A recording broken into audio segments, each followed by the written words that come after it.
Ia menyalahkan maling, menyalahkan keadaan, bahkan menyalahkan warga lain. Namun jauh di dalam hatinya ada rasa takut yang mulai tumbuh.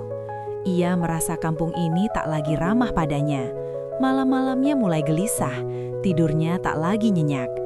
Azab seringkali dimulai dari rasa kehilangan. Dan bagi Pak Darman, ini baru permulaan. Assalamualaikum warahmatullahi wabarakatuh. Halo para penonton setia, semoga kalian selalu diberi kesehatan, keselamatan, dan rezeki yang berkah. Pada kesempatan kali ini, kami akan menyajikan sebuah kisah penuh pelajaran tentang tanggung jawab, keegoisan, dan azab yang datang tanpa diduga. Kisah ini terjadi di sebuah kampung kecil yang terlihat tenang, namun menyimpan masalah besar di baliknya. Di Kampung Sukamaju, ronda malam adalah kewajiban bersama. Setiap bapak-bapak sudah mendapat jadwal giliran jaga demi keamanan lingkungan. Salah satu warganya bernama Pak Darman, seorang pria paruh baya yang dikenal cukup berada dan disegani.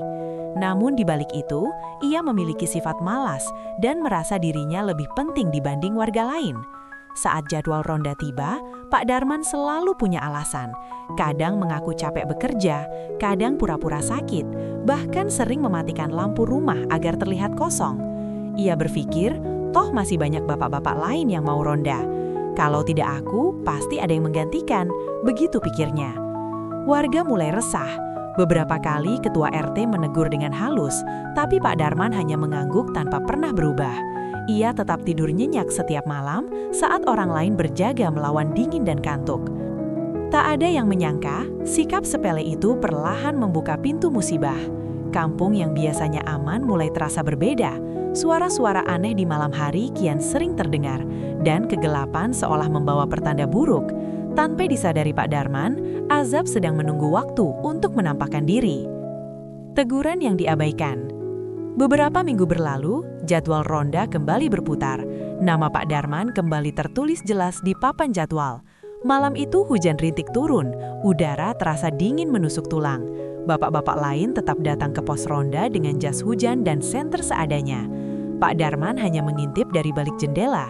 Ia melihat tetangganya duduk sambil menyeruput kopi hangat. Dengan senyum sinis, ia kembali rebahan.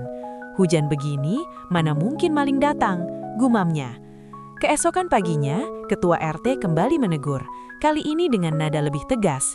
Ia mengingatkan bahwa ronda bukan sekedar kewajiban, tapi bentuk kepedulian bersama. Namun Pak Darman justru merasa tersinggung.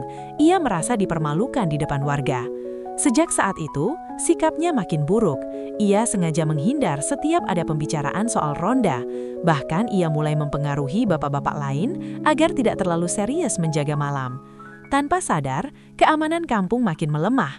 Suatu malam, terdengar kabar motor warga hampir dicuri, namun pelaku kabur karena dilihat warga ronda. Ironisnya, malam itu bukan jadwal Pak Darman. Ia hanya menghela napas lega, merasa aman karena bukan dirinya yang kena. Padahal, peringatan demi peringatan sudah datang.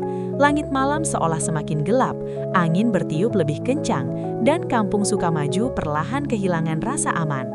Azab tidak selalu datang tiba-tiba. Terkadang ia hadir setelah kesombongan dibiarkan tumbuh terlalu lama.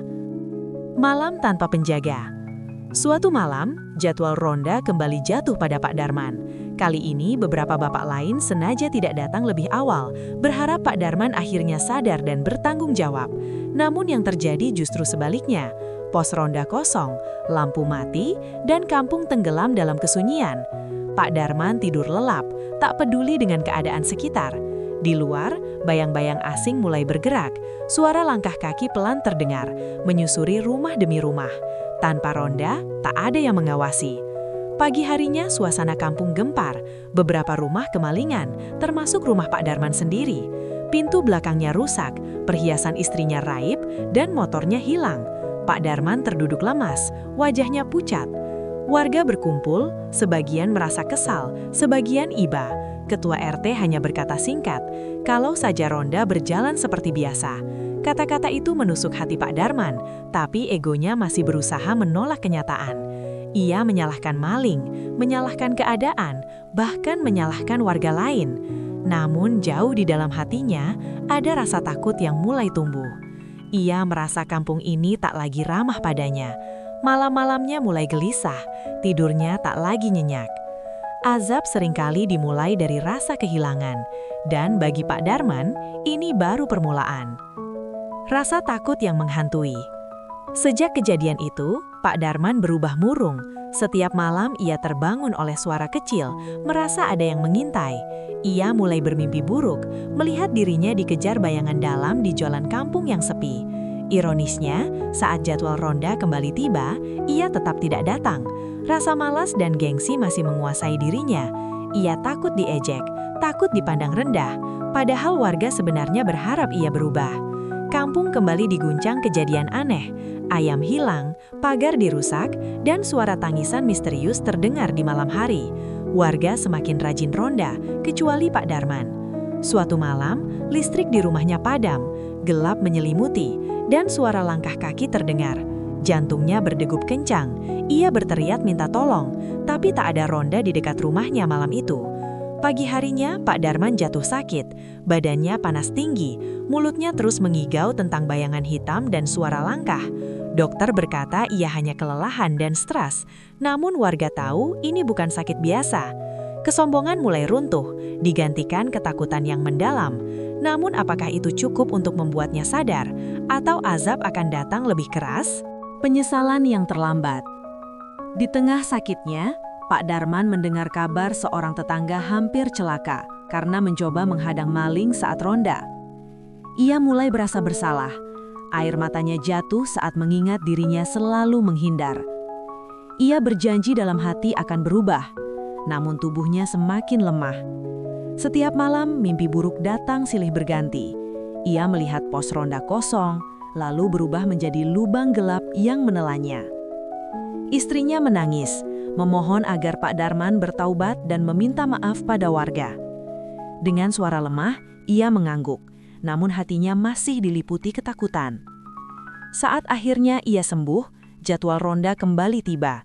Warga menunggu, tapi Pak Darman tak kunjung datang. Ketakutannya mengalahkan niat baiknya. Ia kembali mengurung diri. Langit malam bergemuruh, hujan deras turun, dan suara petir menggelegar seolah menjadi peringatan terakhir. Azab tidak selalu berupa bencana besar, tapi bisa berupa hati yang terus disempitkan oleh rasa takut dan penyesalan. Kejadian paling mengerikan. Malam itu suara teriakan mengguncang kampung. Api terlihat dari kejauhan. Gudang kecil di dekat rumah Pak Darman terbakar. Warga berlarian, sementara Pak Darman terpaku, kakinya gemetar.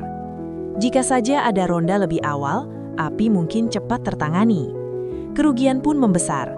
Warga mulai marah, menyebut nama Pak Darman dengan nada kecewa. Pak Darman terduduk di tanah, menatap api yang membakar. Dalam kepalanya, terlintas semua kesalahannya. Ia merasa ini adalah balasan atas sikapnya selama ini. Api padam, tapi rasa bersalah tidak. Kampung memandangnya berbeda, bukan dengan benci, tapi dengan kekecewaan yang lebih menyakitkan. Taubat dan kesadaran.